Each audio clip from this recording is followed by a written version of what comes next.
Hi,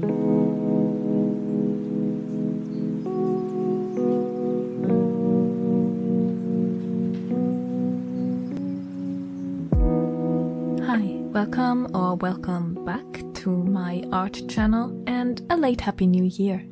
Today I wanted to talk about my art goals and fears I want to tackle in the new year. In this video I'm also testing my new Paul Rubens oil pastels with a John William Waterhouse painting master study. So if you'd like to follow along and do your own sketch or color study, the painting is of course the Rose, and it's an amazing one to take a closer look at. I'll also be swatching all the shades in this 48 color set in the second half of the video, complain about packaging, and try and figure out what makes this color palette in particular inspired by Morandi. My goal for that painting process was to keep it loose and play with different oil pastel textures. So even if you don't use these particular pastels, I hope the drawing process and my blending techniques are still an interesting watch. As this is just a quick color test, I used a dark grey toned paper by the Korean brand Mungyo. Using colored paper for oil pastel drawings helps me get a better grasp of the overall values, so I can start with the brightest parts like her face or the buildings in the background, without having to first fill in the entire page with a midtone. Maybe I'm just a bit lazy, but I really like colored papers for sketches. For the first layer, I used these oil pastels more like I would colored pencils, with very little pressure, just to place colors.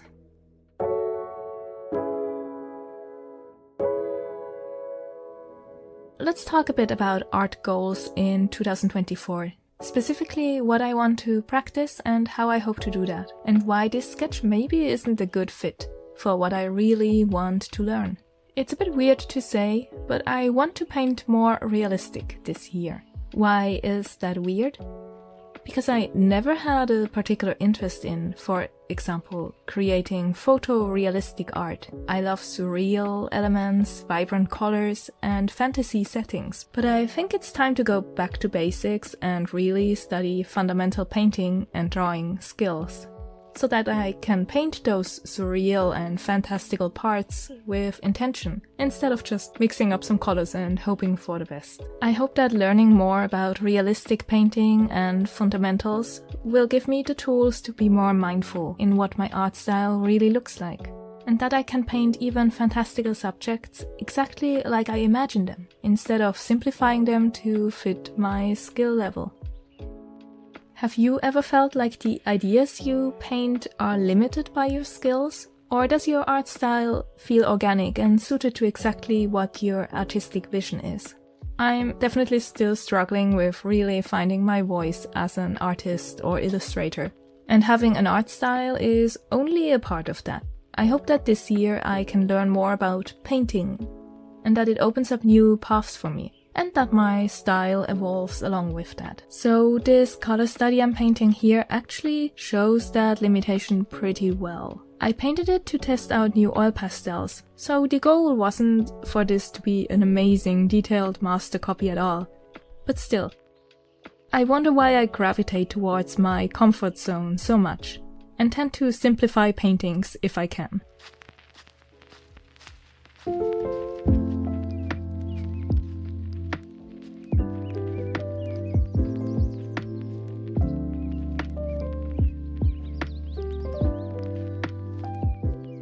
Maybe I'm scared that if I try to truly give it everything I've got, I will still fall short and feel like I failed, which is ridiculous.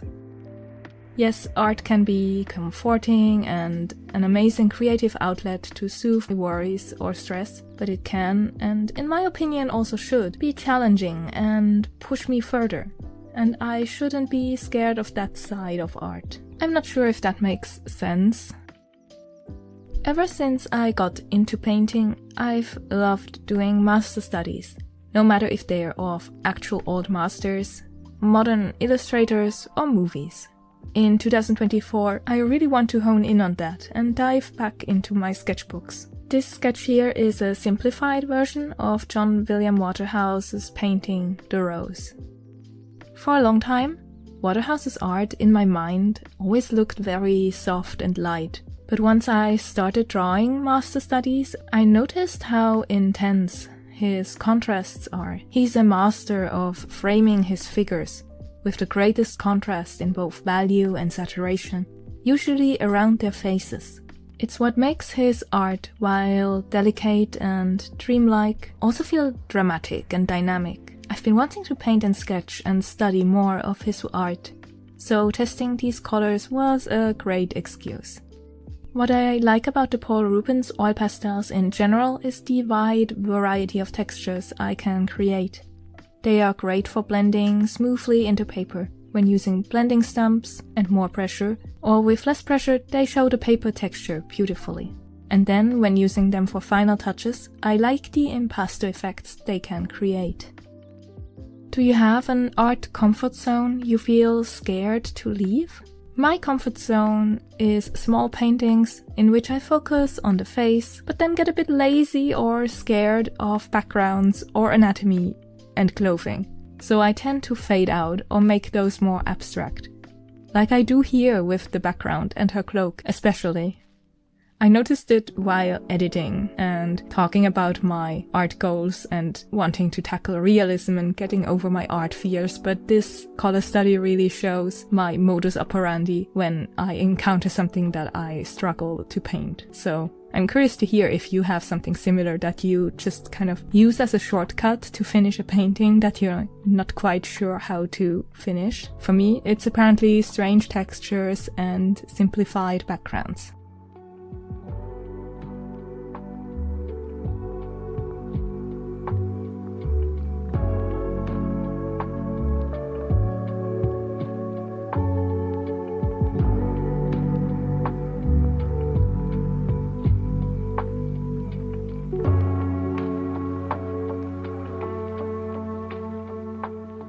This particular painting, The Rose, has such an interesting composition. The intense red of the rose right next to her pale face, and the wall leading our eyes towards her, the pose and even the building in the background keep this painting very contained and peaceful, like looking at a private moment in an intimate environment. If you watch the swatches of the Morandi color selection at the end of this video, you will notice that it doesn't actually have that many dark shades. So with that limitation, I branched out into purple and red for contrast in this study. While that's of course not accurate to the original painting, I love the effect of the violet as a shadow color.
Now for the actual colors that I'm using, these are the Morandi colors by Paul Rubens. They come in this box with 48 colors, which I was happy about after the a bit more limited 36 color box of their macaron pastels that I reviewed previously.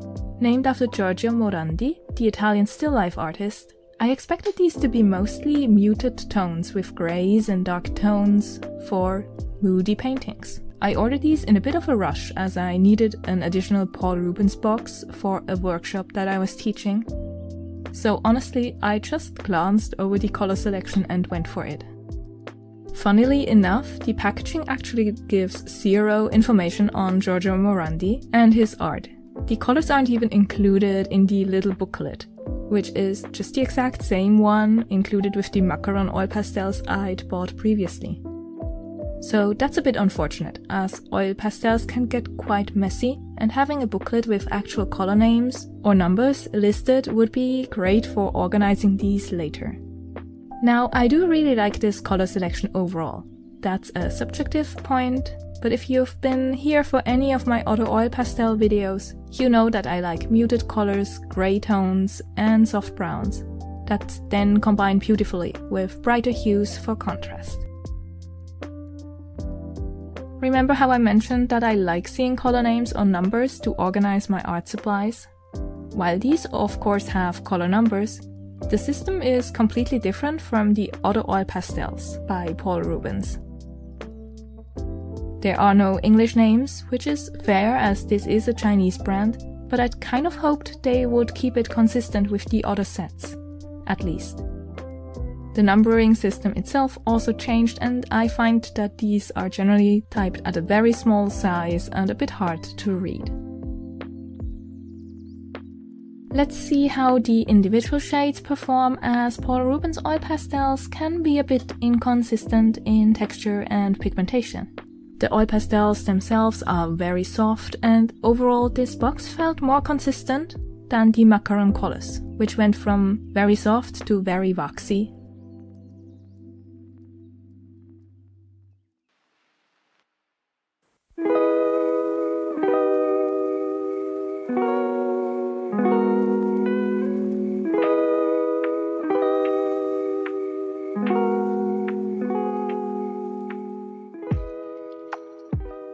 Something about the packaging that throws me off a bit is the colorful wrapping paper for each oil pastel. I like how it looks in the box, all next to each other, but it's actually a bit of an optical illusion, as some shades have a much darker or brighter paper than their actual color.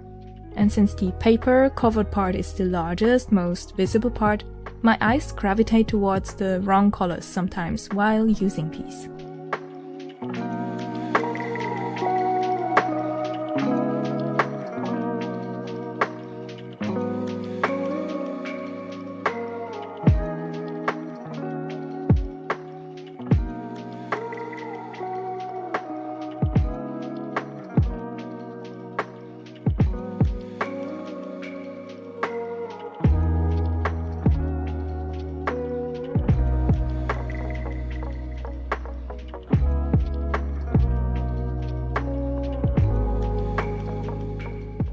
There are some outstanding shades in this set that I really love, especially in the lighter tones, like that very faint purple, the yellow and beige hues overall, and the dark blues. I had some issues with individual oil pastel sticks in this box being very oily, fresh out of the box. Even the wrapping papers were oily to the touch and required some cleaning. And there were some scratches and bumps that probably happened during manufacturing. For the price point these come at, those aren't a deal breaker for me at all, and after cleaning the oily colors once with wet tissues, I didn't have any problems using them afterwards. I think my last oil pastel review of the Huawon pastels just spoiled me when it comes to packaging.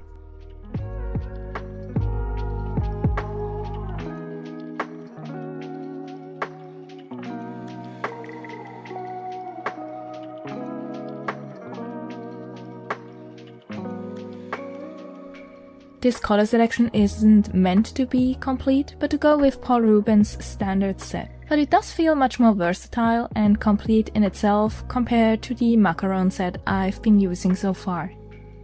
Since filming this review, I've been using the Morandi colors combined with some of the dark greys and blacks from Mungyo, and that actually feels like it will be enough for a lot of different subjects and moods.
The color palette is much more varied than I expected for a Giorgio Morandi theme. There are some lovely muted shades in here, and I really like the purples and violets in this box.